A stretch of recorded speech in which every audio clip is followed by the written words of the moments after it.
Okay, the clerk tells me that we should start by taking roll. So, Mr. Clerk. Okay, City Council members Ammons. Okay, we expect him to be on the phone, but maybe not yet. Okay. Aaron, can you hear? Ah, There he is. Oh, okay. he's here. Councilman Brown. Here. Hazen. Oh, right. He's He's on his way. Yeah. Jacobson. Here. Miller. Here. Roberts. Here. Wu. Here. Mayor Marlin. Here. Okay, I will entertain a motion to approve minutes of our last meeting from April 9th. So moved. Second. Is there any discussion or corrections? All in favor, please signify by saying aye. Aye. Nays, no. Okay. Public input. I have just one public input slip for this time. Eldris Melinda Carr does not wish to address us, but wishes to have her position entered in the record that she has continued concerns about the Dr. Ellis subdivision sewer issues with respect to their equity and historic impact.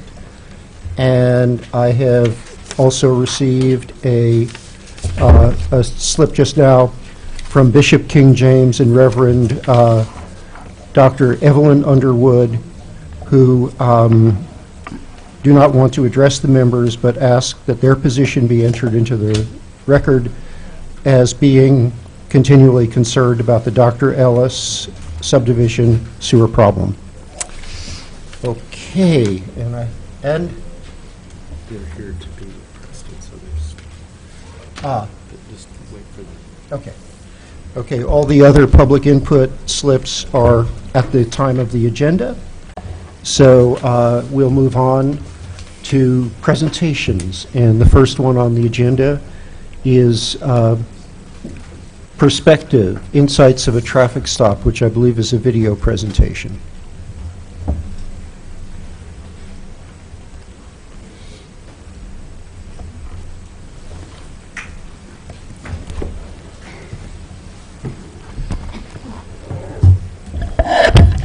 Good evening, Mayor, council members. How are you doing this evening? Fine. Hey, Preston. Good, Preston. good. Okay, so with me today, I have Dimitri Turner Winston and Chico Lipskin. I'm gonna mess your name up, Lipskin. And they played a part in the video that we're gonna view today. It is a traffic stop video that was put together based on it wasn't a paper survey, but a verbal survey amongst about 60 of their peers, ranging from 14 to about 22, on what some information they want to know if they had encounter with the police. What are some things you want to know? And the number one thing was, what do I do when I get stopped by the police on a traffic stop? So we're going to go into that. Then we're going to introduce the organization that they're a part of.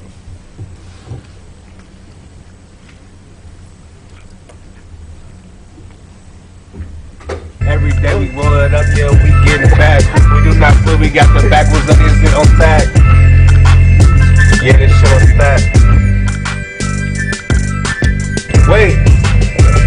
Oh man, they're gonna Jake. That was 12, bro.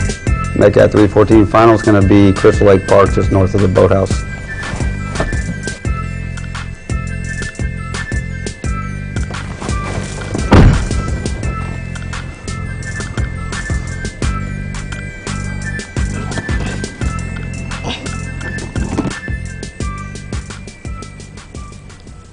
Hello, sir.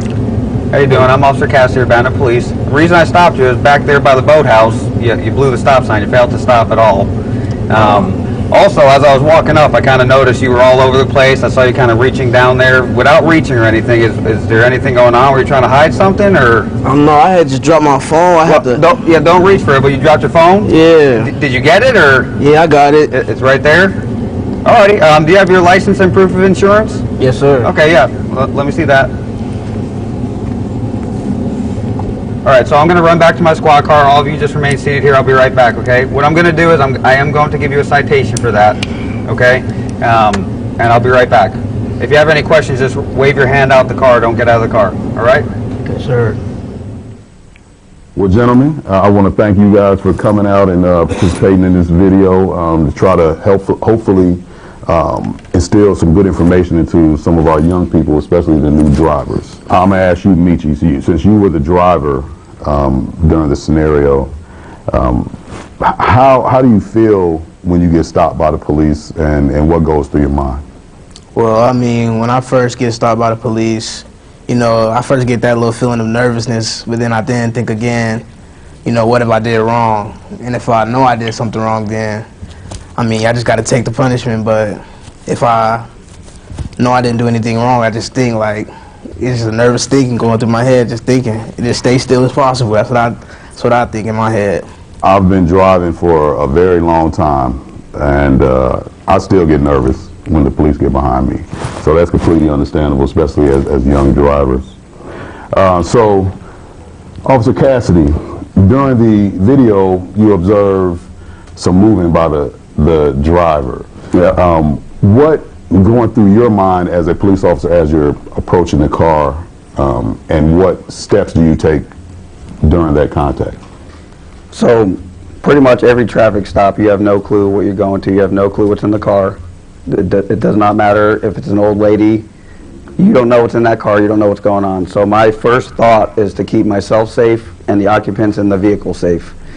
So if I see furtive movement or they're moving around, I don't know if they're getting their insurance out of their glove compartment. I don't know if they're trying to hide a gun, trying to hide drugs. So it's something that we're aware of, and it needs to be addressed, you know, for my safety, for their safety, and for the safety of people around. Now, in the second video, the young people were not as cooperative as they were in the first video. How you doing, sir? I'm Officer Cassidy, Urbana Police. The reason I stopped you is you failed to stop at that stop sign by the boathouse. Okay? Also, another thing I'm kind of concerned about is you were ducking. It looked like you were tucking something away in the car or anything. Is there anything going on? I'm not looking for anything. Look, I'm not looking for anything extra. I'm just concerned. I don't know if you're trying to stow drugs, something illegal, weapon. I wasn't Okay? reaching for nothing. I don't know what you're talking You about. weren't reaching for nothing? No. All I know is my last I name. saw you reaching. What were you doing when you were reaching down by the front passenger side? Man, I wasn't reaching. You weren't reaching? What are we getting pulled over for, man? Like I said, you guys are being pulled over because you failed to stop at the stop sign, So okay? can we get the ticket for the stop sign? I'll work on that. I'm concerned about what might be in the car because of what you saw. Okay. What I'm going to have you do, I'm going to have you get out and stand with Officer Robinson, okay? So can I have you step out of the vehicle, sir? For video purposes, you chose to get them out of the car, knowing that you can also get them out of the vehicle if they are cooperative, but why are some of the reasons you would get them out of the car? So I had a backing officer who was also on scene, Officer Robinson. I had them exit the vehicle because I'm not going to search a vehicle while people are inside of it. If there's a handgun around or something dangerous, a weapon, it's safer to have the vehicle empty. So having someone step out of the car doesn't mean they're going to be arrested. It doesn't mean they're in trouble. It's for safety. What are some of the things that you think could have been handled differently on your guys' end to make the stop smoother? I feel like we could have been more compliant, more like respectful to the officer. I feel like we got in hand a little bit, but not that much, you know. I mean, to be honest, and to fix the better the situation, I would probably just keep my thoughts to myself, just answer the questions yes or no, and just be respectful. You know, you gotta give respect to earn it. So That's a good motto. Give respect. Both sides. On both sides. From the officer absolutely. to the citizen, and from the citizen to the officer. And I suppose that responding and acting accordingly in this situation would make the process of investigating the situation go by faster if you just cooperate. You guys helped us out a lot because we kind of covered some areas that a lot of young people in your age range do. There's a lot of negative stigmas about the police out there. All police aren't the same. All departments aren't the same. All young people aren't the same. As you've seen today, each traffic stop is a social encounter between the community and law enforcement. In the first video, the driver satisfied the officer's inquiry about the movement he observed, so no further action occurred. In the second video, the driver and passenger were being uncooperative. It was clear that there was movement that raised the officer's awareness, which the occupants then denied. This prompted a different response by the officer. One of the key points we would like to drive home would be to give the same respect that you request and deserve. Thank you for watching. For more information, please contact the Human Relations Division at 217-384-2466.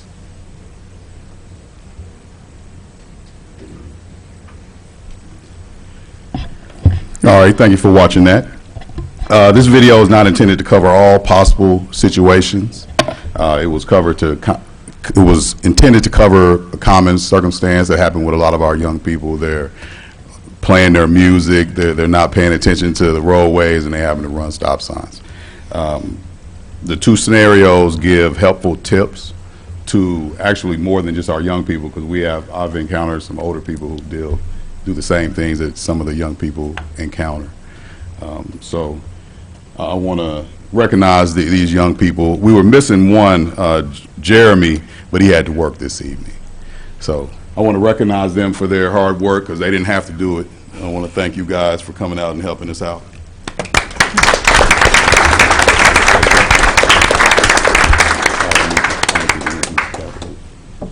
Yeah, hello, good afternoon. I'm Dimitri, and I'm the president of the Kappa Leadership League. We pretty much, this is the vice president right here. I'm Chico Lipscomb. I'm the vice president of Kappa League. Yeah, just the purpose of our program is just like to help youth feel more comfortable and get more exposure as like making new friends, because we have like Champaign and Urbana kids in our program, and pretty much we're just trying to help people continue the education path. And we go on college visits. We do a lot of like community service, such as feeding the homeless.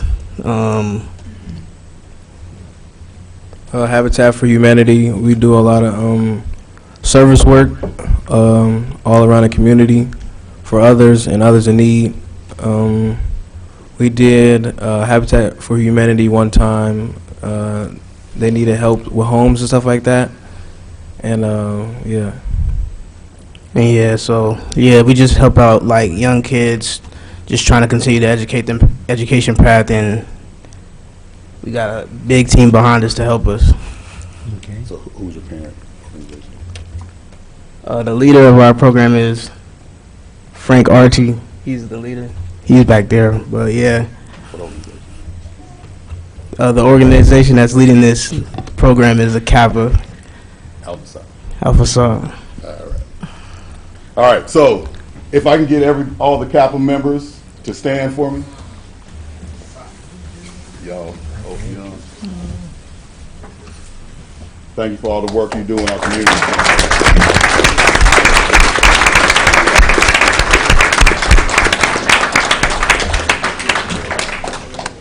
Okay. Oh. Yes, Mayor Marlin. Well, I'd like to know how you envision using this video, and again, thank you very much. You've done a great community service here.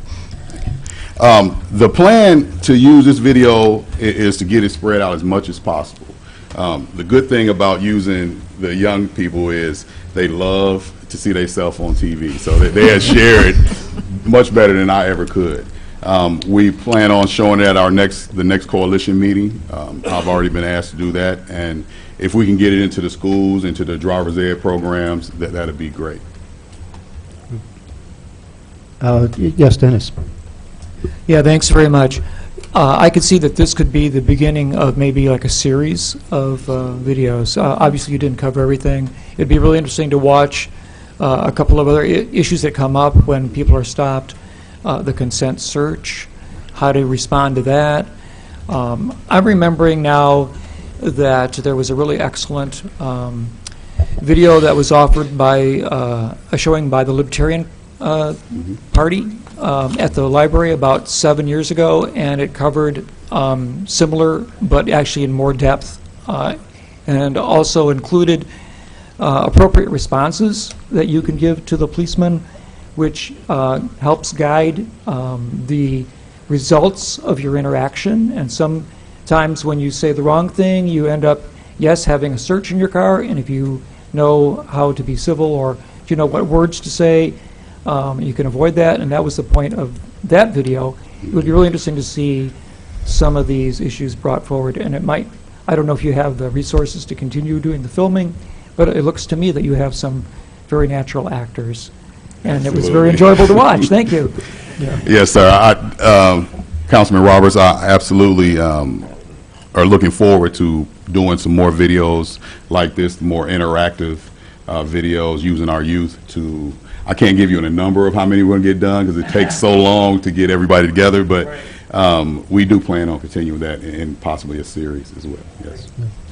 Any other questions or comments from council? Yes, Go ahead. Bill. Yeah, I just repeat saying thanks and what a good job you did. And I think the value, I mean, anybody could put this on YouTube, but the value really is sitting down and talking to people afterwards about it, about what would you do and what have you done in the past, you know, have you made mistakes? And so I think getting that conversation started is really great. And this is a really good first step. And I hope maybe, I don't know if the school resource officers or somebody else could do like an after-school thing or just clubs or something that, you know, get people talking more about it. And hopefully it'll grow from there. Thanks. And it looked as though the mayor wished to say another thing. I also wanted to acknowledge the work of Jason Liggett, our staff member here, who did the video editing and production. So it was a team effort, as well as our new communication specialist who helped at the tail end of things. That's Bridget Broyhan. So. Okay. Anything else from this side of the room? I would like then to, well, just reiterate, also express my thanks, but also ask in particular about pedestrian stops, because that has also emerged as an issue. Are you planning to, you know, specifically do that? And I would imagine that pedestrian stops occur in a very wide variety of contexts, so that might be even more varied than the traffic stop videos. Absolutely. That is one that we've been looking at for the future. Okay, great. Yes. I was about to bring that up. We got to talk about Joe Cassidy as well. He did an excellent job, you know, bringing up the fact that we need we need respect on both sides. It's not just the citizens respecting the officers need to respect the citizens as well. So Joe did an excellent job. He had some family obligations, so he couldn't make it, but we want to recognize him as well, Joe Cassidy. Okay. All right.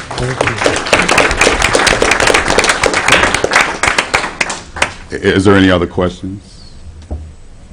All right, thank you, guys. I hate to move on to the next item because everybody feels so good about this one. Well, I get to stay here, so. And so the next item is Fix-It tickets, and I guess Yes. you're still up. Thank you very much again, Council. So we're going to talk about this Fix-It ticket program that we're working on. Why is it not getting big for me? Somebody tell me how to make it big. Okay, thank you very much. So, a few months ago, myself, Melissa, and Mayor Marlin got together outside of her office. This is how it kind of came about. And we was talking about different ways in which we can, I don't mean to keep looking at you, but I'm trying to get in the mic. Different ways we can communicate with and assist the community in a positive manner instead of just always taking something when you're doing a normal traffic stop. From the department that I worked at prior to coming here, they had what they call Fix-It tickets, where you can, you'll get pulled over for a equipment violation. They will issue you a ticket. You'd have a certain amount of days to get this item repaired, and then you take it back to an officer and get it signed off, and then it wouldn't become a actual violation. When that information was relayed, the mayor was like, well, I don't want to have to give them a ticket at all. Is there some way we can help them? And so then we looked at some other different places where they actually gave like discounts and things of that nature. So our program, click down, how this helps our citizens. So when you get stopped by Urbana Police for a vehicle violation, we understand that some people defer maintenance for, groceries, utilities, other items, and some just may not have the funds to do it at all. So this is a small way for us to be able to assist them with getting the tag light, blinkers lights, tail lights, the small headlights. Now if you hit a pole and your whole headlight is gone, that's not what we're talking about. We're talking about the bulb is blown. Then you would get what is considered to be a warning violation ticket, but they would write on the bottom of it what the violation was, like let's say rear driver's side blinker light, and that officer would give them a voucher. And that voucher, they would take the voucher with the warning ticket to one of our local parts stores, and they would get that light bulb, and the store would bill the city for that light bulb, and they would help them put it in on most cars. They can't do all cars, because some cars are a little harder to get to, but this would cover most cars.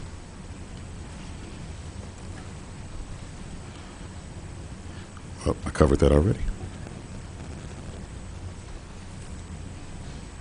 The plan is to start this July 1 during the next fiscal year, the next fiscal financial year.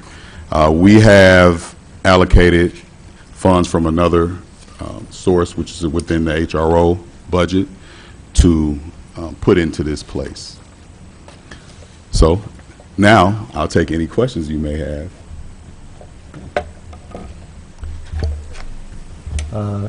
Any questions or comments from this side? Mary Alice. So, since Melissa gave us the numbers, equipment violations accounted for roughly 20% of the reason for the stop in the last quarter. If we have about 1,500, that's about 300 stops, about 20%, right? Mm-hmm. So, I don't know what percentage of those are going to be light bulbs and so Right. forth versus more dramatic items. Is there any estimate in terms of the proportion of equipment violation tickets / warnings that we give that The would be amount covered? that we've estimated would be $2,500 for A year? the year. For That's the incredibly bulbs. cheap. Okay. Well, it's just for the bulbs. It's not for the, we're not paying labor for them to put it in, because the store would already, they do that already. So they said they would just, just continue on. It would just be doing it for the city, or helping the city, I should say.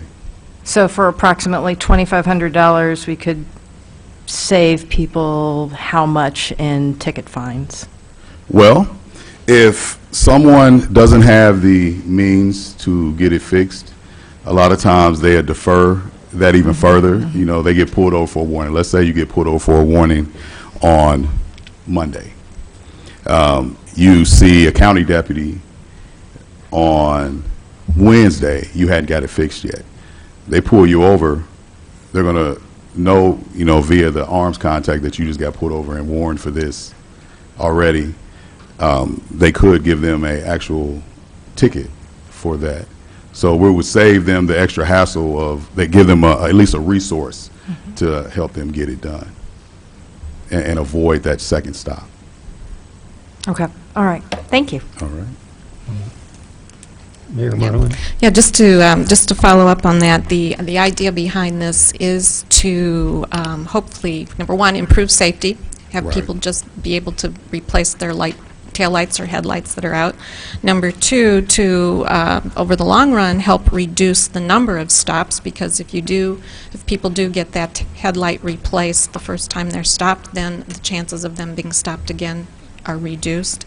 And then 3, to reduce the financial impact of getting that equipment violation fixed. So over the long run, this is one small way to hopefully help reduce both the number of stops and the financial burden. But again, about 20% of the stops are related to equipment violations, so this gets at that segment of the stops. And we are allocating $2,500 from that is in the HRO, the Human Relations Office, for this fiscal year. Yes, Dennis. So, I'm not really part of the biking community the way some people on this council are, but I know that at bike rodeos that are held here by the bike clubs, a lot of times they'll offer free bike lights to people who bring their bikes in if they don't have them yet, and that's a safety issue.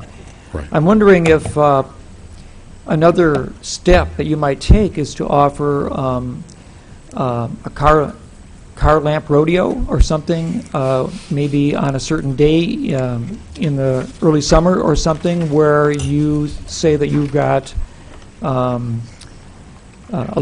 station located like in the parking lot, maybe at Lincoln Square or something, and for the morning you would give a voucher to those people who know that they've got a problem with a tail light, a license plate light. If they can come and show you that, yeah, it's not working, they could receive a voucher even before they got stopped. And I think that would be kind of a nice format for the community. I really appreciate the idea of this community outreach that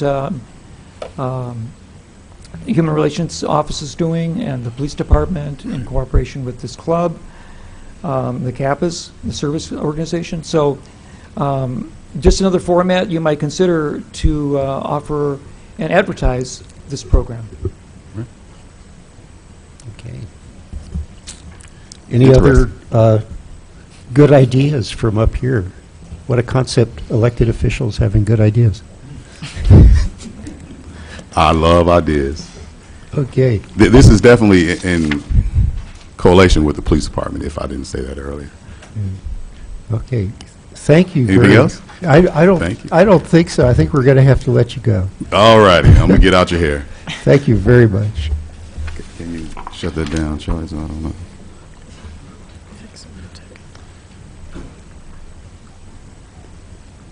Okay, so the next item on the agenda, staff report, and this should be from, I've got a couple.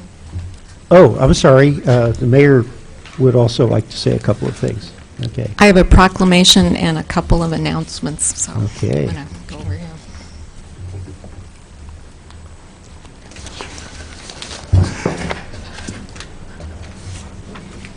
I'm not sure there's anyone here to receive this, but I'm going to stand here anyway. This is a proclamation. This week is Administrative Professionals Week, and any of you who work in a business or government or at the university or any corporate setting, you know the importance of administrative professionals. Oh, there's one here. Come on up, Monique.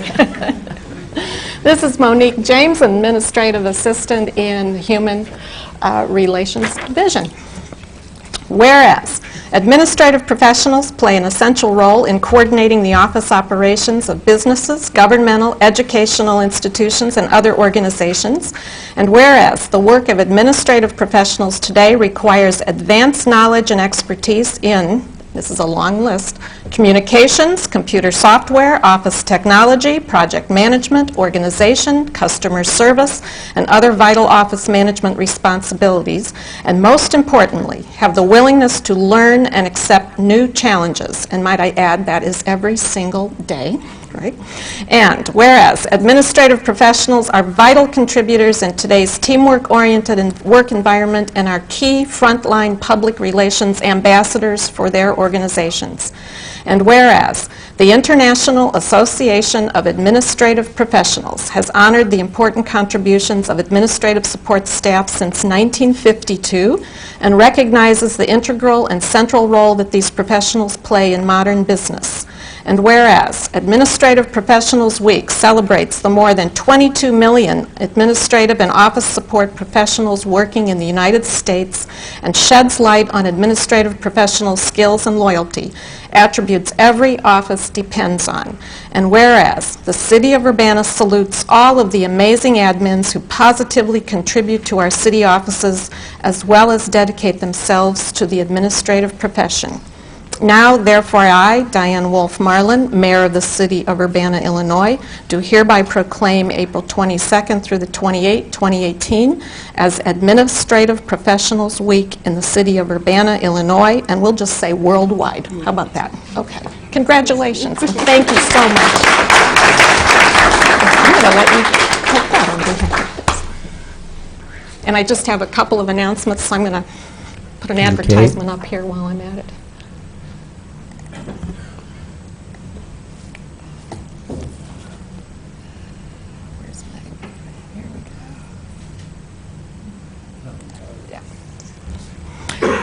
So I just wanted to let you know today we launched What's in Your Square, which is our visioning effort to get public input on the site across the street from here, the Lincoln Square site. It's about 16 square blocks in the heart of our downtown. We're asking the public, no matter where you live, for your input, your ideas. Tell us what you want to see across the street in this site. We're looking to transform the site so that it can serve us going forward for the next 50 years. So there's an online survey. You can find it if you go to the city website at urbanaillinois.us, and there's a link that'll take you to the survey. So take a few minutes, fill out the survey, or you'll see us at many events throughout the next 3 or 4 months. We'll be at the farmers market, we'll be at community events in Urbana getting public input. But really, we want the community to tell us what they'd like to see in the square. And really, the sky's the limit, because we want to transform this site to serve us going forward. So there's that one. And then I just wanted to let people know that I need to get the letter on my desk, actually. It's been a busy Monday in the city of Urbana.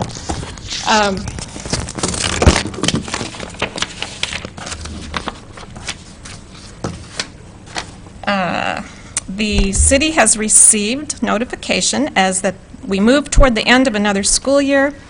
The CU One-to-One Scholarship Foundation every year selects a business or organization that's been extremely supportive of the mentoring program in the Champaign-Urbana community as a business sponsor. So this year, the City of Urbana has been selected as the business sponsor for the CU One-to-One Scholarship Foundation. And we were selected in part because of the support and enthusiasm of a kind of lighthearted competition we had between city departments to get new mentor signups. So this was really a staff-led initiative. Liz Borman in the Human Resources Department worked with other staff members to get this friendly competition going, and the result was we have new staff members who have become mentors to young folks in the Urbana community. So I appreciate that, and the city will be recognized next week at their annual banquet. So great thank you to staff for that. Okay, now I'm done. Thank you. Thank you. What a wonderful meeting. The next item, wonderful in a way, but bittersweet, staff report from Chief Neitlinger.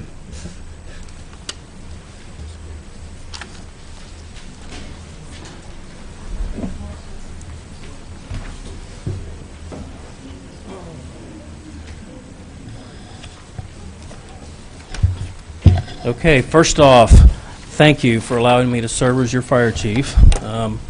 It's been an enjoyable almost 5 years working in this position, and this is my last meeting with the council. Wow. I'll be retiring next Monday, April 30th. I've enjoyed serving as the fire chief, and I assure you that the department is being left in experienced and very dedicated hands. During my tenure as chief, I've had the pleasure of leading hardworking, dedicated employees who ensure the safety of this community through innovative prevention programs and superior emergency services. I've got division chiefs who work tirelessly to balance administrative and operational duties. I have a prevention division committed to the safety of this community. I have firefighters who are passionate about the strength and health of the fire department. The men and women of our department have made serving the citizens of Urbana a unique and incredible experience. I've overseen several initiatives during my tenure, and I say overseen that the people in the fire department did this work. And these initiatives have enhanced operations and the service to the citizens, as well as has supported our operational staff. So among these things, if you can remember, we worked hard to approve our apparatus specifications and procurement, and that kind of reflects the changes in the needs of the community. So all the apparatus we're buying now really meets the needs of the community. A couple years ago, we overhauled the ambulance ordinance, and we put in more stringent training for the ambulance folks and a better tracking system for the response times. During the 2013 contract negotiations, we developed a program that compensates firefighters for maintaining specialty certifications. Prior to that, firefighters that stepped up and took on these special duties didn't receive any additional compensation.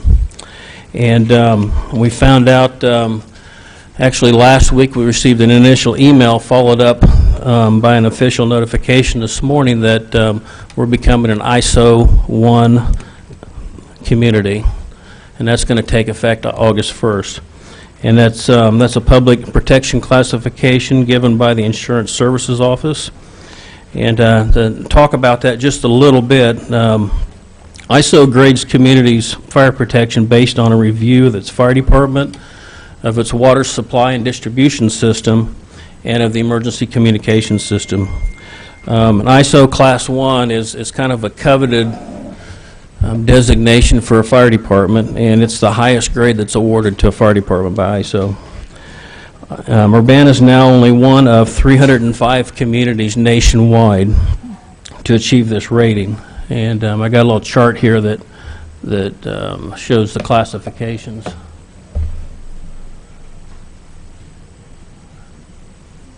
This thing worked a while ago. It's okay, I got to back up.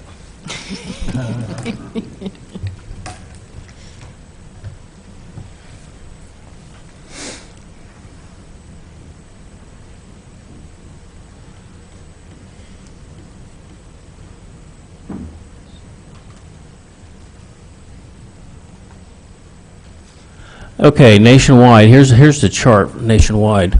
You can see the Class 1s in the country, there's 305. And if you add all these numbers up, that represents 43,094 fire departments nationwide, and that puts us in the top 305. That's 0.007%. Okay, on the state level, there's 16 departments in the state of Illinois with this designation, and that's out of 1,870 fire departments. So that's in the top 0.009%. So you can see when we call this a coveted designation, it's really a coveted designation. I'm extremely proud of our fire department, of MetCAD, of American Water. It's kind of a joint partnership between all of these groups. The fire department is 50% of this grading. MetCAD's 10%, and the water company is 40% of this grading. This achievement's a testament to the department's commitment to making Urbana safe, and it reflects our dedication to providing high-quality emergency response. So, you know, when I heard last Friday that we were getting this award, I wasn't sure that I could tell you all tonight because it wasn't an official notification, and it just so happened the regional manager for the Midwest called me this morning to give me the official notification. So I'm really happy I got to tell you guys this before before I retire. So.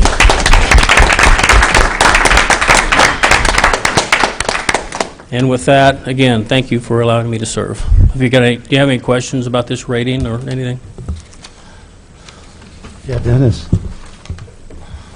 All right, so you're not really, you're kind of a shy guy, I think. And I just wanted to say that I totally appreciate the service that you've done to our community. You've been very efficient. You've been congenial. and I think you've really improved the feeling that we've had on the fire department, that we have a very solid fire department, a very loyal one to the city. I think they've been very cooperative in a lot of different instances that have been difficult. And I just want to share my favorite snapshot image of you as a fire chief.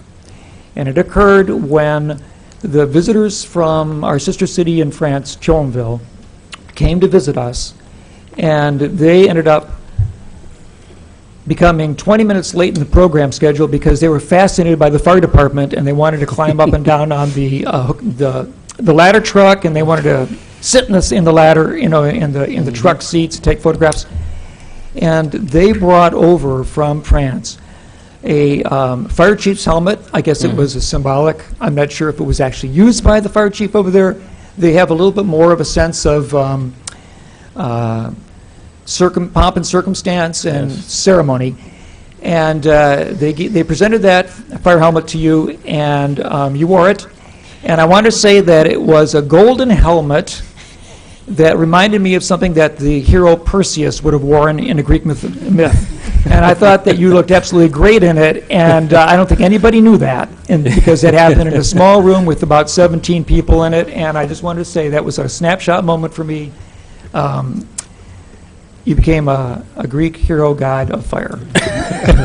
That helmet's on display on the second floor in the showcase, if you want to see it. Thank you. Okay. Any other comments, questions? Yes, Mayor Marlin. Well, I just want to congratulate you again on your retirement. It's been a pleasure working with you over the past year. Brian's always he's even-tempered, and no matter what comes his way, he maintains his cool. He's served the city of Urbana for over 25 years, and that includes some time at the University of Illinois before he came to the city. And then he also served as a volunteer with the fire department in the Catlin Fire Protection District. So fire has been his life, his entire career, and you've certainly earned a retirement and the opportunity to spend a lot more time in that cabin on the hilltop. Yeah. And I won't disclose the location, and it's fitting for a Greek god to be on a hilltop somewhere. So thank you very much for your service. Appreciate it. So I just, a parting thought, I just couldn't help it. I'm a movie buff, so I wanted to mention that one of my favorite portrayals of a fire chief in the movies is Steve Martin in Roxanne. And if you haven't seen that. I've seen that. You've seen that? Yeah. So we could, so I'm going to carry that image and say, yeah, that's like our fire chief. Okay. I'm sorry, but you don't have the nose. Yeah. Yeah, that is. And tomorrow there's like a ceremonial moment for you. It's called a walkout. Is that correct? The walkout will be next Monday at 2 o'clock, Monday at 2 o'clock. and it'll be down in the Station 1 truck bay. Okay. So you're all invited. Okay. Okay. Chief, is that too loud? I can hear it. Chief, I just wanted to thank you for your service, and I will have an opportunity to talk to you afterwards or, in the coming days, but thank you again for everything, and I wish you well. Thank you. Okay. Okay, thank you.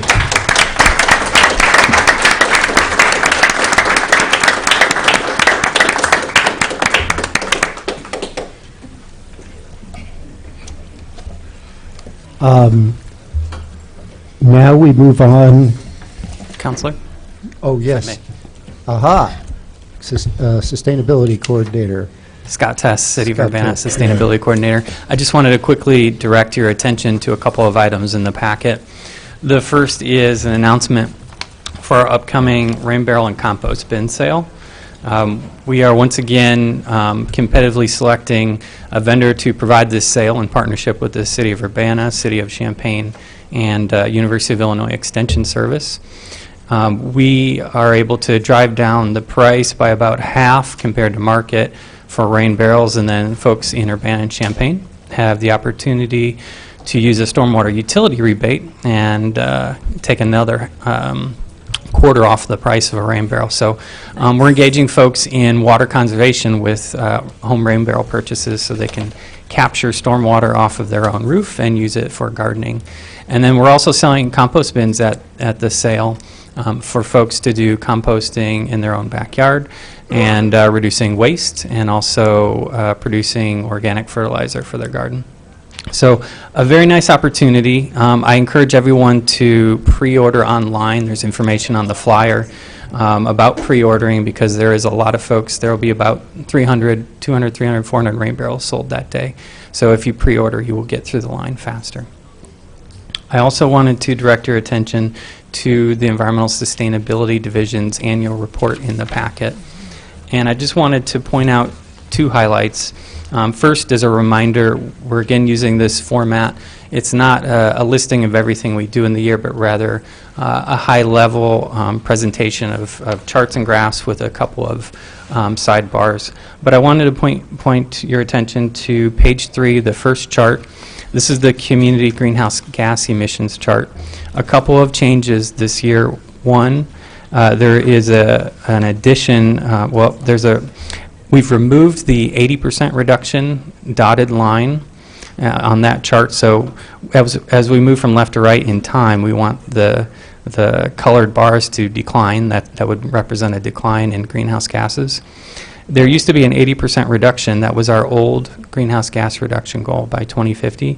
Council adopted a new 2040 100% or carbon neutral reduction. So you'll see a dotted line at the very bottom. That's our final goal. But we kept the 25% reduction that was in our original climate action plan. That's the top dotted line. And you'll see that we are just 1% away from that 25% reduction by 2020, which was listed in our original climate action plan. So there was a substantial reduction in the last 2 years in community greenhouse gas emissions. We do that inventory every 2 years. In opposing years, we do a city facilities and city facilities operations greenhouse gas inventory. That chart is at the bottom of the page. So that's really encouraging. It's hard to say, whether that trend will continue, whether there was some unique circumstances in the 2017 calendar year, but it's very encouraging nonetheless. I also wanted to point your attention to page 5 in the green sidebar. The second paragraph discusses a new state statute that changes how manufacturers will be providing funding for electronics recycling. This is really important for our community because the previous formula wasn't providing enough opportunity for the recycling of CRT TVs and monitors. Those are the big three-dimensional TVs and monitors. And we were spending more and more money out of the city funds to provide that service, and it still wasn't enough, and we're running into illicit dumping of TVs. So we're very hopeful that as this law is implemented, we'll get more funding and more adequate funding for electronics recycling. And I want to point out that statute was in part made possible by an organization called the Product Stewardship Council. It's a subsidiary of the Product Stewardship Institute, which is national. And Recycling Coordinator Courtney Kwong is the co-chair of that organization. So they've only been around for a couple of years and are already showing some really good success improving recycling rates. With that, I'll take any questions you have. Yeah. Dennis? Unfortunately, I know an abandoned television set in a parkway near me. What's your advice? So any nuisance refuse on a private property or the right-of-way adjacent to a private property, which the owner is responsible for, can be reported to Public Works as a nuisance complaint, and we'll talk with the property owner to abate that nuisance. Okay. Other questions or comments? Okay, I feel rather daunted by the task of getting down to zero in just 22 years. I will be 101 years old by that time, so I will probably not contribute much to the carbon footprint, but I wish the community well. Any other? Okay, thank you. Any other staff reports? Or okay. So now, moving on, the next item on the agenda is resolution number 2018-04-013R. It is a return of the partnership program loan documents between the City of Urbana and Bristol Place Residences. And just this wanna- is community development. Okay. Thank you. I just wanted to provide an update on that. We have reached out to the developer, and they've provided comments on the topics that were listed on the update memo that went out. We're currently working with them and their attorney to work through those and to finalize the documents. We hope to do that early this week, get the other comments from the other funding partners, and stay on track to provide the finalized documents for the May 7th meeting. And other than that, I just wanted to be here for questions, and also note that representatives from the developer and the City of Champaign are also here and able to answer questions if you have any. Okay. Yes, Dennis. I seem to have kind of a talkative night. It doesn't seem to be an action item at this point, but it's on our agenda. How do we maintain, what's the best call for us to continue it to the May 7th meeting? That would actually be a council meeting. We are Yes. recommending approval of the resolution for the committee of the whole to recommend approval of, and acceptance of it at the council meeting on the 7th. Yeah. So the appropriate thing would be to advance it to council Yeah. with or maybe without. We don't have any actual final data, though, to make our judgment on, so what's the deal? That's it's something that we're working on with the developers right now. We're hammering it out, and we should have finalized documents in the next couple of days. So probably no recommendation would be a wiser way to go. Okay. So I'll make a motion that we forward this to the city council meeting with no recommendation at this time. I'll second. Okay. Any more discussion? Okay. In favor, please indicate by saying aye. Aye. Any opposed? Ayes have it. Thank you. And the next item on the agenda is IDOT update from Police Department. Yeah, you have. We do have public comment on this. So, Darrell, do you wish to make your comment prior to or after the presentation?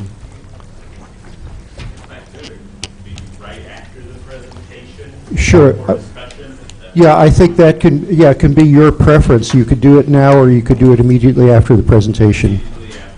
Okay, fine. Is that the only one?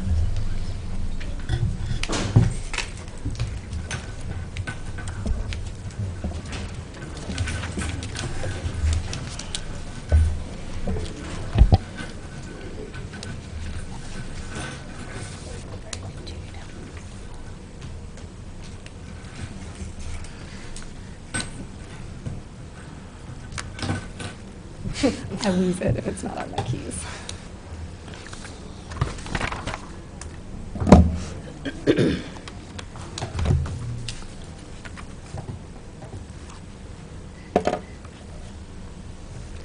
Okay, so this is the presentation that is the quarterly dashboard update. So the information here focuses on quarter 4, 2017, and quarter 1, 2018. So this is from October 1st to March 31st, looking at a rolling 6 months.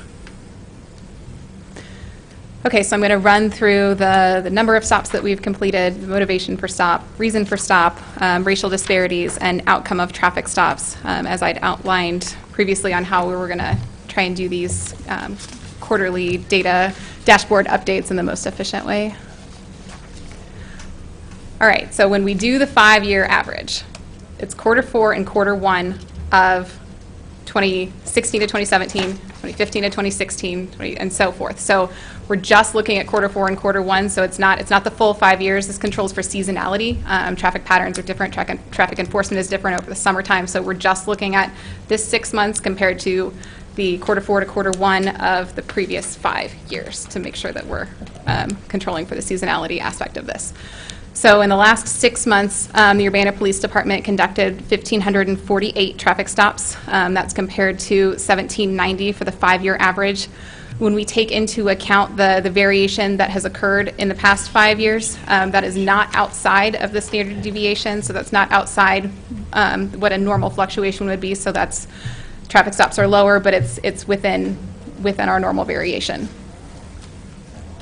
When we look at the percent of step stops, so the Strategic Traffic Enforcement Program, a higher percentage of our stops in the last 6 months were step stops compared to the quarter 4 to quarter 1 5-year average. That is outside of the standard deviation. It is outside of one standard deviation, so it is a notable increase in the percentage of traffic stops that were conducted during STEP. This is a density of the traffic stops that we have conducted in the last 6 months. There are a couple of different ways to do this. This is the straight-up density. What happens here, though, is we miss some of the when the intersections are more spread out, like we see on Windsor, and they're really concentrated in here. So you're gonna see more concentration here, even though we do stops out on Windsor. This is another way to do it, and it's not without error, but it's still a different way to see it. So you can kind of see that the traffic stops are spread out over the city. The red line, we've done 20 to 79 on that street segment. So you can kind of see where some of these things concentrate at the street level. When we look at the motivation for stop, we only started doing this in 2016, so we're comparing the last year's 6 months to this year's 6 months. A higher percentage of our stops now are motivated by a traffic issue. Fewer are motivated by community caretaking, and fewer still are motivated by targeted patrol. And targeted patrol continues to make up a very small percentage of the overall traffic stops. So there's the motivation for the officer initiating the stop that IDOT does not require that we collect for ourselves, and then the reason for the stop, which is the legal violation of whatever it is that began the initiation, the vehicle code violation. So for the last 6 months, 73% was for a moving violation. That is more than it had been for the past 5 years. And it is outside of one standard deviation, so that is a notable difference. And then equipment violations are within range, and then license and registration violations went from about 10% to about 6.6%. That is outside of so we've done a higher percentage of stops for moving violations and a lower percentage of stops for license and registration violations, and those are meaningful differences. And the racial disparity. All right, the yellow line is 1. So as a reminder, we take the percentage of drivers that we stop by race, and we divide it by the percentage of drivers in Urbana that are involved in traffic accidents.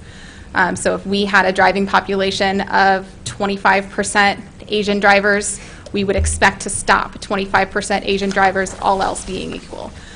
So if a disparity ratio is higher than 1, it means that racial group is more likely to be stopped than we would expect based on what the driving population is. So for our 5-year quarter 4, quarter 1 average, African American drivers were 53% more likely to be stopped than we would expect. That's a very low standard deviation, so there's not a lot of variation across the last 5 years. For the last 6 months, that disparity ratio is now 1.37, so an African American driver is still 37% more likely to be stopped than we would expect, but that is statistically significant. It's a lower disparity ratio than we've run in the past. And we stopped 416 African American drivers the last 2 quarters. Asian drivers disparity ratio maintained the same. Caucasian drivers went from 15% less likely to be stopped than we would expect to about 9% less likely to be stopped than we would expect. That disparity ratio for the last 5 years was very constant. There was a very low standard deviation, so that is also 3 standard deviations away from what our average is, so it's a pretty significant shift. Hispanic drivers stayed within range. This was not in the report because I didn't have the ability to pull it yet, but I do now. So starting January 1 of 2018, so this is now just looking at quarter 1. IT made it able so that the service representatives were able to enter in the beyond scope checkbox that we had added to the traffic tickets the previous year that had to be counted by hand and was really challenging to do. So I appreciate that it's now able to be entered in electronically, and now I can pull it.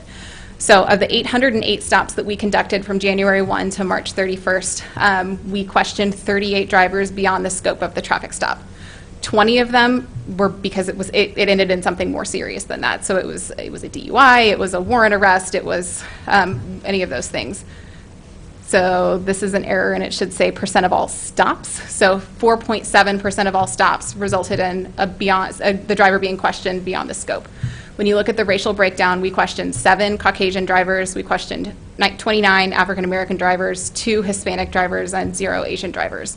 I broke down the more serious than traffic stops, so something that's a warrant arrest or a DUI or any of the other things that are more serious than a traffic violation.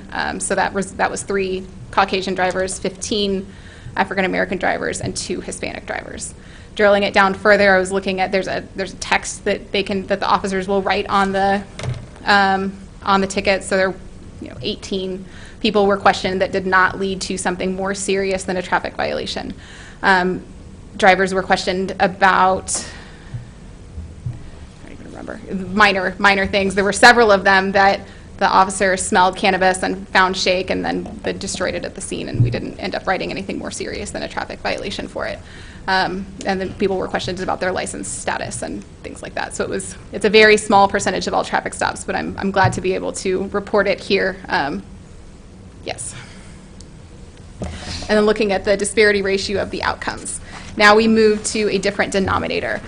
Before we were looking at the denominator of all of the driving population of Urbana. This denominator is the percentage of drivers that we have stopped. So we know the percentage of drivers that we stop based on the race, based on what the officer writes down.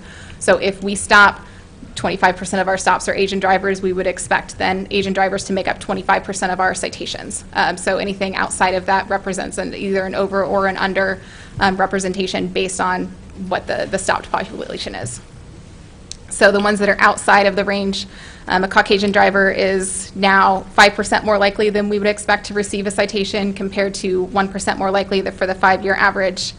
And a Caucasian driver is now less likely to receive a warning than they were in the past 5 years. And that's it for the Z. And then in the report, I don't have the straight up numbers, so that helps to at least lend some context to it, because we're breaking out 1,500 stops, and then we're breaking it out by outcome, and then we're breaking it down by race, so that can result in some small numbers. So some of these should be interpreted with a bit of caution. So the 2.29 disparity ratio for more serious stops for African American drivers is higher than any of the other disparity ratios on here. That's 26 stops that resulted in something that was more serious for African American drivers. So while it's a big disparity ratio, it's a really small number, and we know from past analysis that most of those are non-discretionary, so it's warrants and it's felonies. So overall, for the dashboard update, our number of traffic stops is lower, but it's within the normal range. A higher percentage of our stops are step traffic stops. A higher percentage were initiated with traffic safety as a motivation, more moving violations as the reason for stop, lower license and registration violations. There was a meaningful increase in the Caucasian disparity ratio and a meaningful decrease in the African American disparity ratio. There are very few stops that result in questioning beyond the scope of the traffic stop, and a majority of those are things that end up more serious than a traffic stop as the final outcome. And Caucasian drivers are more likely to receive a citation and less likely to receive warnings than expected based on the stopped population, and that change is outside of the normal variation that we've seen in the past. Questions? Hey, Yes, Dean. Remind me, how did we adjust for people who are coming here from out of town? How do you? We use the denominator that the state uses when they put out their report is the adjusted census population, which is any adult that reports that they live in Urbana that's age of 14 or older, so not quite adult. What we find when we look at our numbers is that about half the people that we stop here don't live here. So what we do as a proxy is we use the drivers involved in traffic accidents as the denominator. So that accounts for the variation in the people that drive here versus people that live here. It's a rolling 3-year average because we don't have as many traffic violations or as many accidents as we do, but it's... Just took me a moment to compute that. Okay. Yeah. Thank you. I apologize, I violated protocol a little bit. I think it's Mr. Cruz's sorry. turn, and then it's council's turn to weigh in and ask questions. Apologies.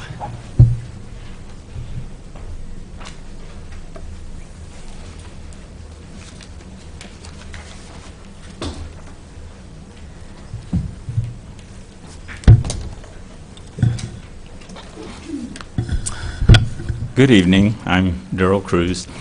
First of all, I would like to thank you for including the traffic stop information in the minutes or the packet. It's been very helpful to be able to read it ahead of time and be able to respond accordingly, and hopefully you'll continue to do that. So I thank you for making that happen. Secondly, I guess I'm looking forward to the data. It was alluded to tonight a little bit, the questioning beyond the scope of the traffic stop. It wasn't in the initial data. I was looking forward to see that, so it's nice to see a preliminary outcome of that being included. Also, I think it's noteworthy to note that the racial disparity is down to 1.37. That's the lowest disparity that's been reported since 2004. It's never been that low in the history of reporting in the city of Urbana. I think that's significant. I remember talking to Dr. Weiss, the consultant, and asked him, what would be a statistical goal that would be reasonable to achieve? And a number of years ago, he said 1.25, about 25% statistically you could live with because of the variety and extenuating circumstances involved in traffic stops. I hope the Urbana Police Department or the City Council has a goal, and I would encourage you to talk about that a little bit tonight. It's interesting, the disparity is 1.49, it went down to 1.37 in 6 months. If that trend could continue, the next report, that would be exactly at 1.25. It's doable if you want it to happen. I do have some recommendations I would like you to consider and discuss as part of your discussion also with the Urbana Police Department. First of all, I'm a little confused about the rationale for the current presentation schedule. There was one in July that included quarters 1 and 2, then in November's quarter 2 and 3, so there was an overlapping of the data of 2 quarters, and now in April we're having quarter 4 and 1 in 2 different years. Might suggest, why not just have quarter 1 and 2, 3 and 4, and then the end of year report that the UPD puts together, so it's every 6 months within a calendar year that's somewhat systematic. There's been some inconsistency in a report, and it just might be easier to interpret and follow if something like that would be done. I also think it would be informative, and I know this is dashboard data, but if it comes up, especially every 6 months, it would be worth having a line graph with the number of stops and the number of accidents in the report. For 5 years now, the stop numbers have declined from 4,309 stops to this 2017 to 290 stops. That's a 32% drop in stops. I would like to know, and I would hope you would like to know, what is the line of accidents during that 5-year period? It may be flat. It may parallel with it, which is significant in terms of information for decision-making for you and for the UPD in terms of officer allocation of time. I would like to suggest that, again, that you institute a trial period of feedback cards. I noticed tonight you're offering vouchers, and I think there's one dimension of the data that's still missing, and that's driver input regarding the experience of the traffic stop. And any traffic stop that occurs that does not involve an arrest, it would be simple to provide a feedback card to that driver to give you a perspective that currently is in the data. You could try it for 6 months. The cost is nominal. If you can hand out a voucher, you can hand out a feedback card. I know the shortcoming of the dashboard data, one of the major shortcomings is the racial group. All the information is just by the 4 racial groups. It is very difficult to see and understand what is happening to people without further disaggregation. And by that I mean, it would be extremely helpful, I think, to have data disaggregated further by gender and age groupings in addition to race. And the reason I say that, and age groupings could be very simple, like 15 to 24, 25 to 34, 35 to 44, 45 and older. This is that a minute, or can I have Yeah, I'll suggest that we go give them another minute. I'll second. In favor? Aye. Okay, go for it. Thank you. I think that age group categories are extremely important in here. And I'm going to be quite frank, there's no way to see where the improvements are occurring or how they're impacting different age groups. And one of the key groups we need to know about is young, black, African Americans in this group. And there's no way to pull that out of there, that lower age group. Finally, the last thing I would say, and I think this is the most important thing for you to talk about amongst yourselves in the City Council, and that is we must know if these improvements we are seeing can be attributed to intentional changes made by the UPD to traffic stop policy or procedure, or if there has been no institutional change, for if there isn't any, there likely will be no sustained improvement over time. So there's a need for some clarity and transparency. I'm still confused as to what exactly the mayor and the chief were referring to as implementing in January 1st. And I would politely ask the mayor or the chief to just repeat them for the benefit of the public and then comment whether they feel those changes are resulting in the positive trends we're seeing. I hope the improving numbers are not random, but due to effective and thoughtful changes by the UPD that will result in continued and permanent change. So if you address and talk about some of those things, I think it would be extremely helpful. Okay, thank you. Thank you. And I'm sorry for going over. Any questions or comments for Mr. Cruz, either by council or if staff cares to say anything to that point? Okay, thank you very much. And now, council and mayor for other, Chief Morgan would like, Chief Morgan will be able to receive. Sure, okay. Yes, Bill. Yeah, thanks. This is really helpful, having it in this format. I know we looked at age several times over the past years. I don't remember if we had something in the annual, I don't think we had anything in the annual report with the breakdown by age either, but we might, if you want to look at that again, maybe if there's something that would help us see that young African American age group better broken down by stops. To do it with small numbers is problematic. I would need to extend back and not just look at the last 6 months, because when I break it down by age and then race and then okay. It just. And then I think that was one of the reasons why we were doing that quarterly report, Daryl, that we were trying to do it every quarter, but using the past 2 quarters, so it was kind of a rolling 6-month period, so that we'd have enough numbers to make it statistically significant.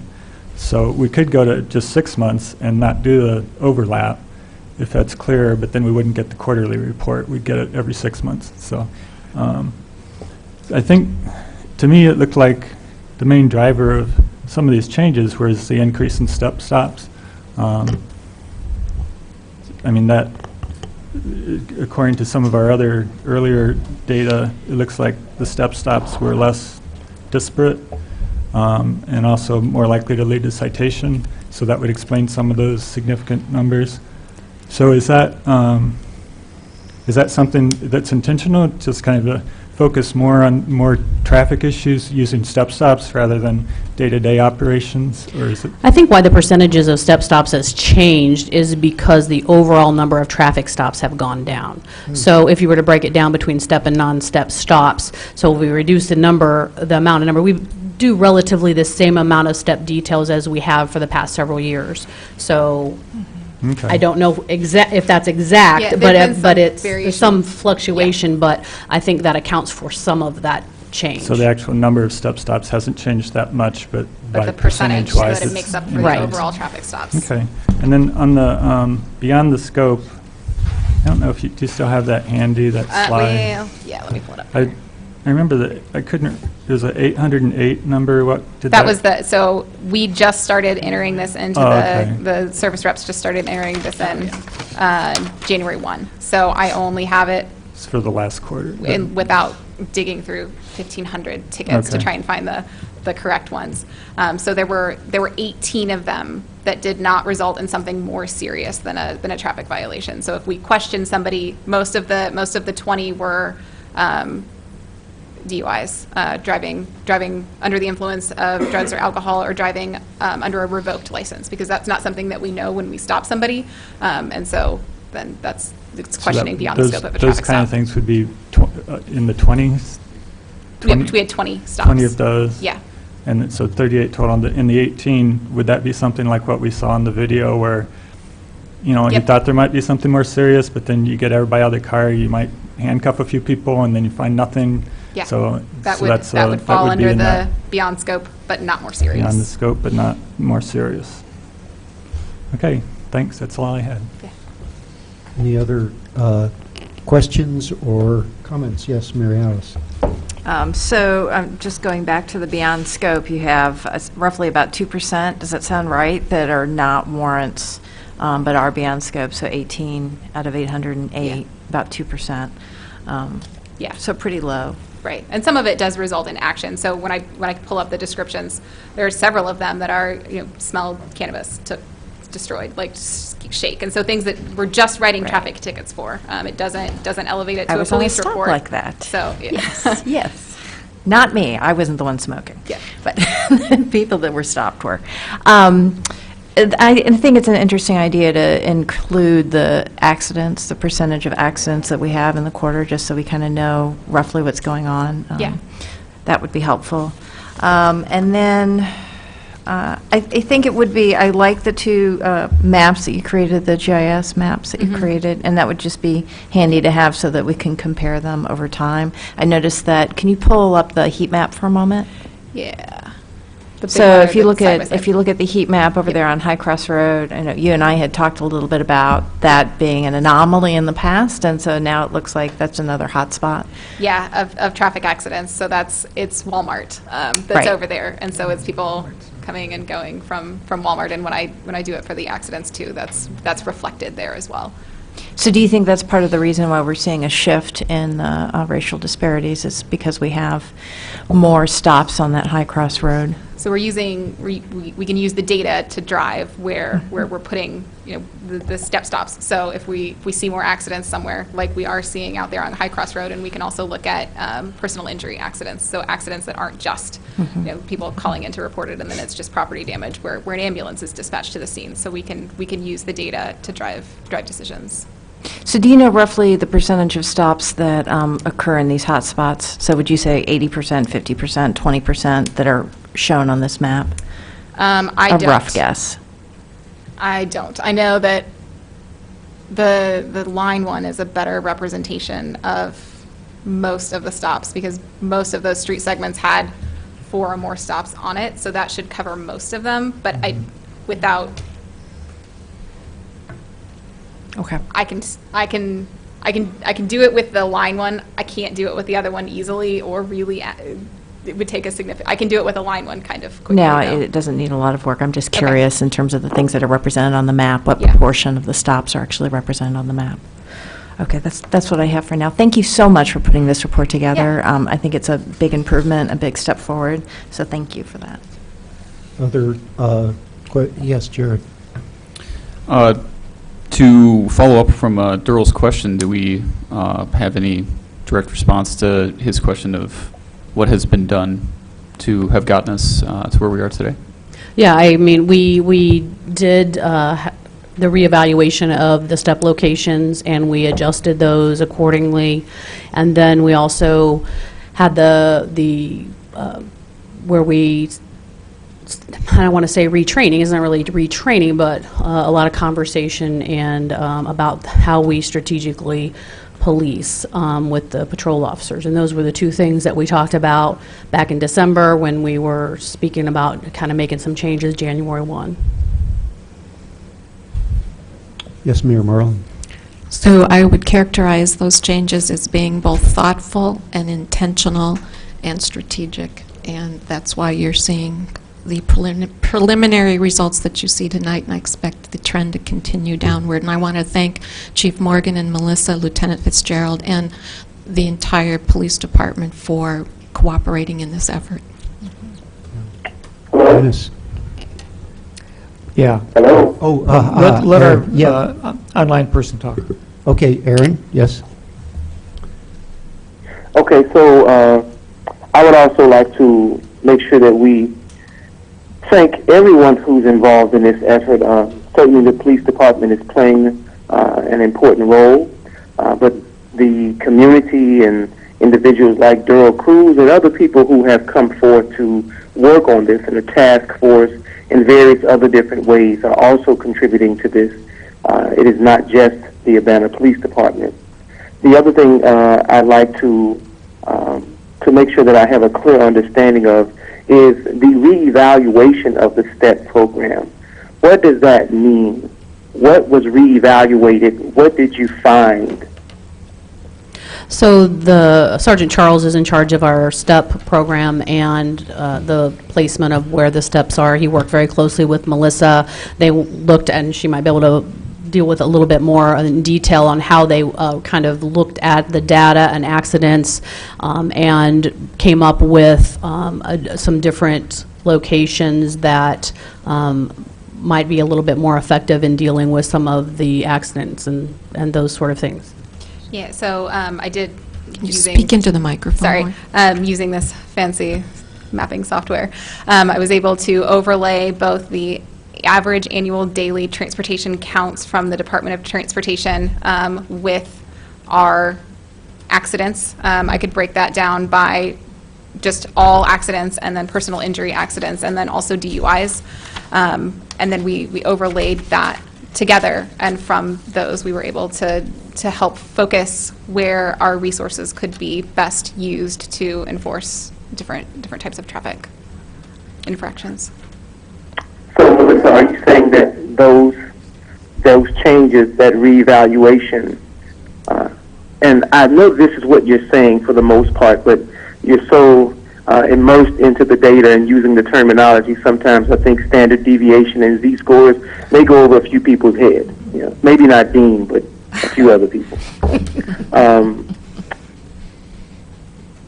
What did you ultimately, can you say that sort of in layman's terms, you found out that we were better off or we were more equitable in putting police officers where? So we're not going to necessarily divulge where we've changed our step locations from or to. I just don't think that that's going to serve what we're trying to accomplish at the police department. But I believe that we have, through looking at the accident data and the density of where the traffic is in our city and try to refocusing that is part of what has helped us accomplish this reduction.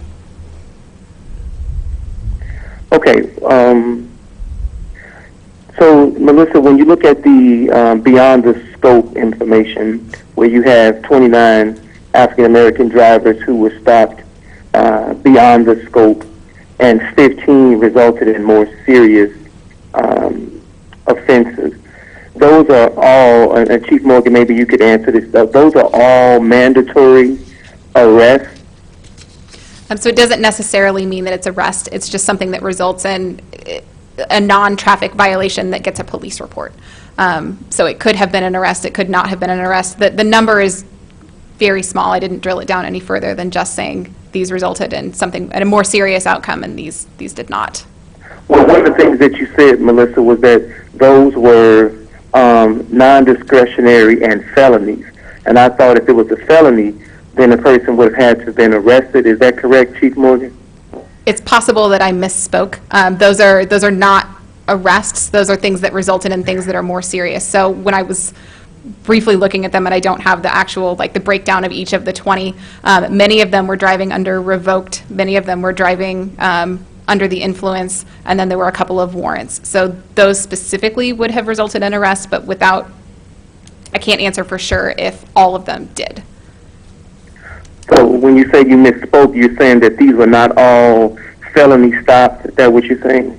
Right, that's correct. I cannot say that they were all felony stops.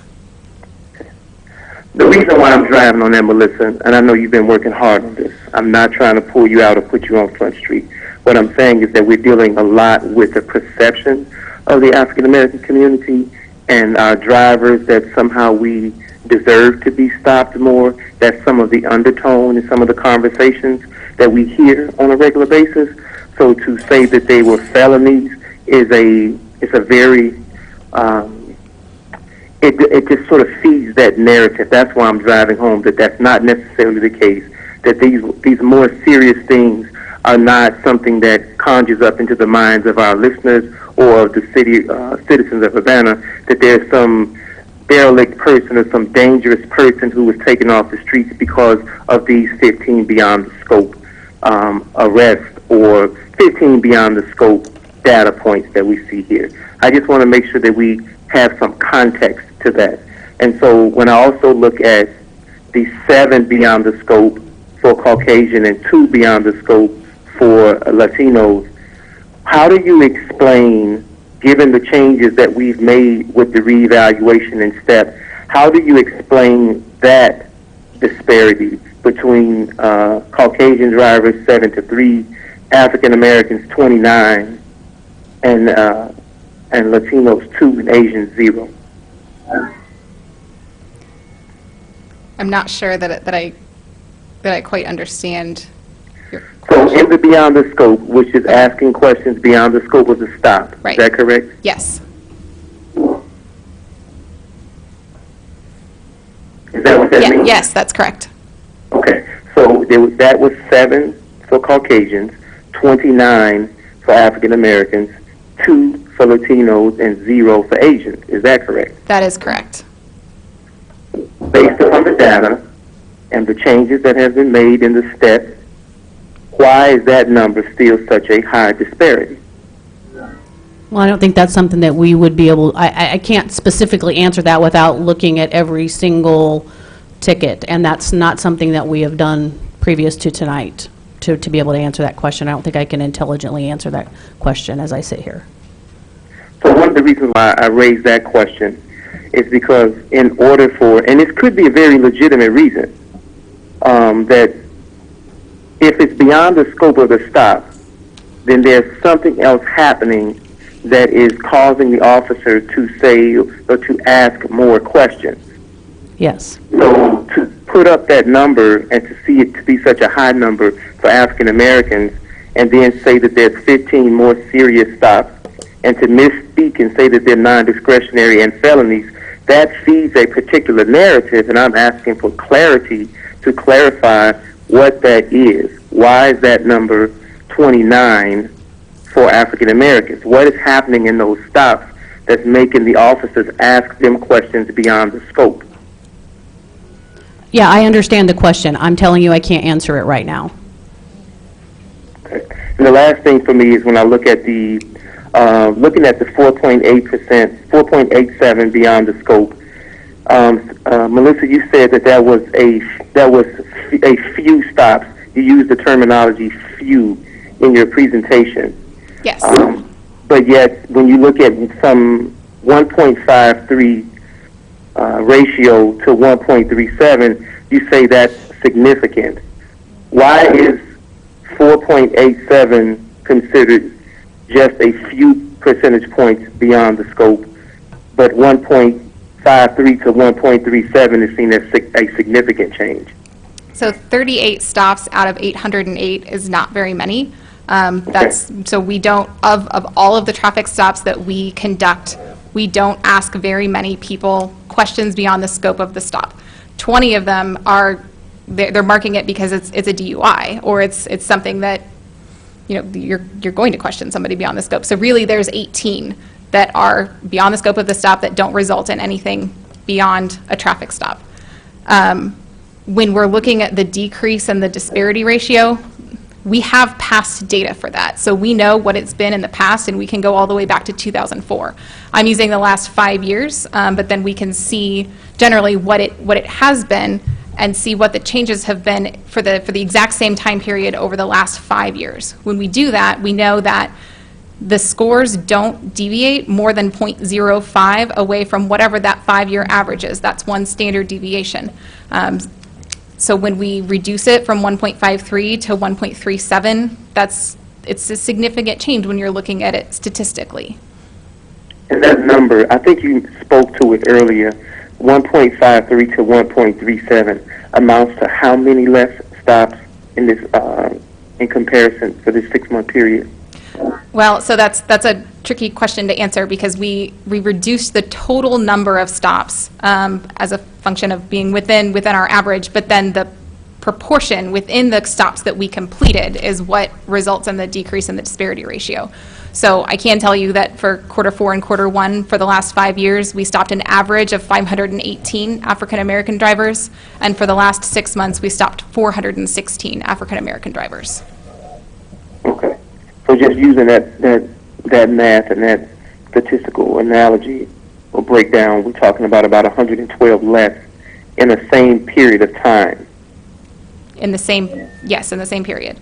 But we also conducted how many fewer traffic stops overall, so it's not a straight comparison. Okay. So the overall reduction also contributes to the overall reduction for African Americans. Correct. All right. The last thing I'll say, and then I'll leave this alone, and this is in response to Mr. Cruz. What is the goal for us? I believe our goal is to have a 1.0 or less. So that's the same as Asians or the same as Caucasians in our community and that goal should be 1.0 for everybody or less. So I believe that's what the goal is. Okay, that's it for me. Okay, further questions or comments? Yes, Bill. Just one thought on the new Fix-It program. Will we have a way from our statistics to tell if there's fewer repeat equipment violations as a result of that program? Will we have a way to measure the success of that program? I think, I don't know how easily that'll be to look at. We have so few equipment violations, and rarely do we ever write an actual ticket for it. They're usually warnings. More often than not, they're warnings. To just look at repeat offenders for equipment violations, I don't know how difficult that would be.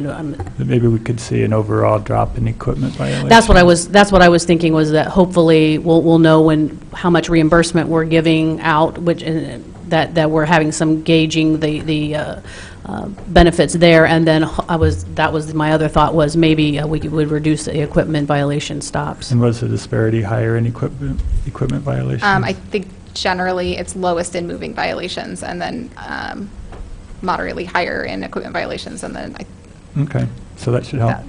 Thanks. And so we could look at the total percentage of all stops that make up equipment violations, but it would be it would be challenging to yeah. do the repeat stuff, especially, I mean, half of the people that we stop here don't live here. So you're driving here, you're driving in Champaign, you're driving in Rantoul, you're driving all over the place. So if it's fixed here, then you're also less likely to get stopped elsewhere. So this is beyond just Urbana. Okay, thanks. Yeah, Dennis. Well, I do think that that the discussions that you've had in quarters in the police department concerning practice during the traffic stops, also awareness, increasing awareness of the police officers to be sensitive to what they're doing, to be aware as they're doing it, must contribute to the reductions that we've seen, because I think that the initiator, of course, is the policeman who makes the stop. And so if they are becoming more aware and becoming more responsible, becoming more sensitive to the actions that are happening and they're responding to, I think that this has to be one way of improving this disparity ratio in the long run. So I'm not going to dismiss that. I think that there might be other factors that also contribute to it. It could just be the kinds of people that happen to get stopped during a certain quarter, and it might just be chance. But I think that it shows the right direction, and I appreciate, Chief Morgan, your leadership in trying to make that occur. So I'm just going to say that. Thank you. Anybody? Oh, yes, Jared. So one thing Aaron's comments made me think of in those beyond scope stops is that, so there were 18, 4 of them were attributed to Caucasian drivers that didn't result in something larger, and 14 were attributed to African American drivers that didn't result, which, you know, I get what Aaron was getting at. Is there room in there perhaps for us to have a discussion about what happened with those? I mean, I guess it's probably too much detail to go into, you know, out in a meeting like this, but is that information that you would be able to share with me, like what happened on those 14 and the other 4 as well? Yeah, just we feel have like- we have the information. I assume it's on the ticket, so that's something I can pull the 18 of them. Sure.